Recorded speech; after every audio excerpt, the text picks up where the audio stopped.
Russian brutality on parade once again. No end in sight for the Middle East conflict. No federal 2024 budget. And the border crisis rolling on. What a great time for Congress to take a recess. But that's what they've done. For a closer look at the honey-do list, we turn to Bloomberg Government Deputy News Director Loren Duggan. And there is plenty to do, though, Loren, isn't there? There really is, and there are some key deadlines coming up as soon as next week and the week following that really are going to force action by Congress when they get back from this break, which is about 2 weeks for the Senate and about a week and a half for the House from when they left to when they get back. So, yeah, you're right. There's no shortage of things to be concerned about on Capitol Hill, and as lawmakers are either in their districts or traveling abroad to things like the Munich conference that we saw at the end of last week. So, certainly a lot on their list. And not the least of which is the looming deadline, when they get back, for the continuing resolution to expire. That's right. We have two deadlines coming up. Just to remember people, they split it apart this time around. March 1st is the deadline for 4 of the bills, covering about 20% of funding, and then March 8th for the 8 bills that cover about 80% of the funding. So 2 pretty quick deadlines to have to wrestle with when they get back. There's probably discussions going on over the phone, even with people scattered across the country and the world, but we will be needing to see text pretty quickly if they're going to do something before that March 1st deadline. And there's a lot of pressure on Mike Johnson, in particular, the Speaker of the House, about what he's going to do and how he's going to approach this. Because even a next continuing resolution, if that's how they go, that's a law that they have to get together and write and pass, and et cetera, et cetera.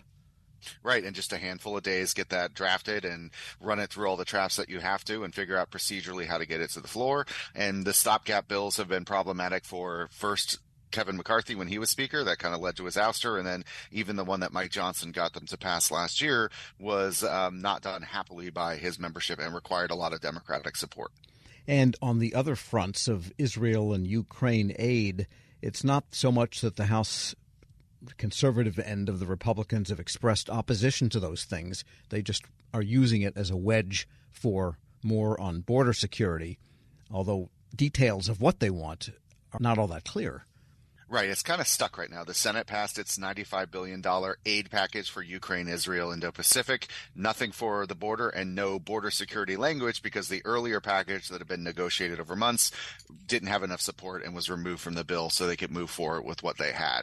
In the House, the going, if you listen to the president, if you listen to Senate Democrats, put this bill on the floor and it would pass. And there's a case to be made that it might, but Mike Johnson has said he won't do that yet. So they're sort of stuck on that issue until they figure out what to do. Mike Johnson would say we've passed strong border security language in H.R. 2, but Democrats have opposed that bill. It doesn't stand a chance of getting through the Senate given the makeup there. So they're in a stalemate. The one thing we saw at the end of the week was a group of moderates in the House release a slimmed down package, about $66 billion for Ukraine, Israel, and these other issues that could potentially be a path forward.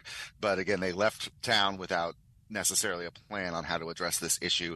But maybe these looming spending deadlines are a vehicle or a moment to reflect on how to act on that. And maybe the question of this Navalny death that happened last week could maybe, get them more sensitized to the fact that it really is a desperate situation between Ukraine and the Soviet Union and Russia, and that we're dealing with something that's not what we want spread over the continent when you see what Vladimir Putin is capable of.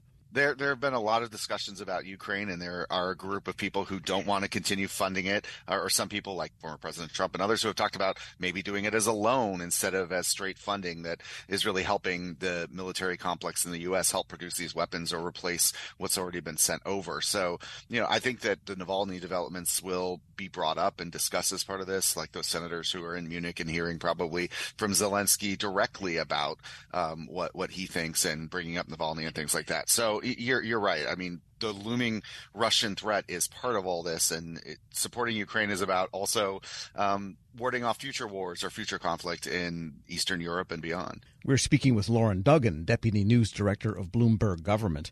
And then there is poor Alejandro Mayorkas. Well, he won't be impeached in the next couple of weeks because the House is out. But is that going to all be revived? It just seems like, what are they going to accomplish with it since it's not going to get to the Senate or through the Senate? Well, we saw that House vote by one vote actually agree to impeach him once Majority Leader Steve Scalise came back from cancer treatment, and he was the deciding vote in that. The trial will have to kick off, at least in perhaps a very brief fashion, when the Senate comes back. The House managers will go over announce their charges and they'll swear in the senators as jurors, and then they'll figure out what to do. They have some options. They could have a trial. They could send it to a committee and say to the committee, review the evidence, or they could maybe have a vote to just end it pretty quickly. But all that is happening in that comeback week, which, just like we've discussed, has that spending deadline at the end of it. So a lot of pressure probably to resolve this or come to some sort of alternative arrangement pretty quickly so they can get back to the business at hand, which includes funding the government. And those of us that live down in the weeds wonder about the FAA authorization. That's also in limbo and kind of an important agency if you fly somewhere. Yeah, definitely a big bill. It has to be dealt with separately from appropriations because of just the way FAA operations have this trust fund that gets ticket taxes and other things flowing into it and then flowing back out. That legislation expires March 8th on that second of the two spending deadlines. House has passed a bill. The Senate committee in charge of it approved something recently. They have to reconcile all that and figure out what to do. I'm not sure if we'll see a Senate debate separately or if they'll work on an agreement that can get through both chambers.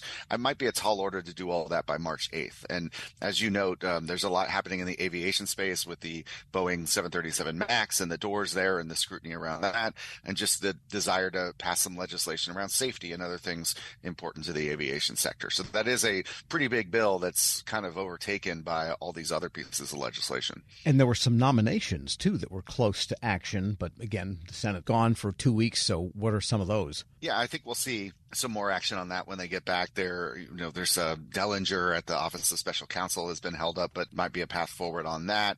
We could see even Sean Patrick Maloney to be the OECD. He's a former rep, but that was held up for a while, but kind of an ethics arrangement he agreed to might allow that to move forward. And then judicial nominations, I think we'll see more action on that at the committee level and then on the floor, because in this last year of the Biden administration with a Democratic Senate, there is an imperative to make some progress on filling those slots to kind of leave that lasting imprint, because as we know, judicial nominees are for life. So getting that person in there can be a big deal.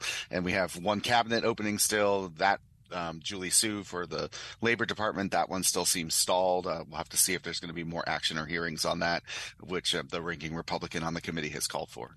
And when they do get back, it's March, and then the next thing you know, it's almost campaign season, because the presidential race is an eternal function in the country, not so much the congressional races. But at what point do they lose interest in some of the details here and start worrying about their own fannies coming back, especially in the House? Certainly the fall, there will be a lot of pressure around that, and they are due to be out all of August and all of October. That September session, obviously a government funding deadline, so they have to do something. But it will be hanging over everything. And you can even see with Donald Trump and his position on legislation is trickling through to how Republicans are voting and approaching some of these major topics. And there are congressional primaries starting in early March as well, including a really big day on March 5th, where I think 5 states and 115 districts will be on the ballot. So elections are going to be everything in the coming months. Lots of fun. Loren Duggan is Deputy News Director of Bloomberg Government. As always, thanks so much. Thank you. And we'll post this interview at federalnewsnetwork.com/Federal Drive.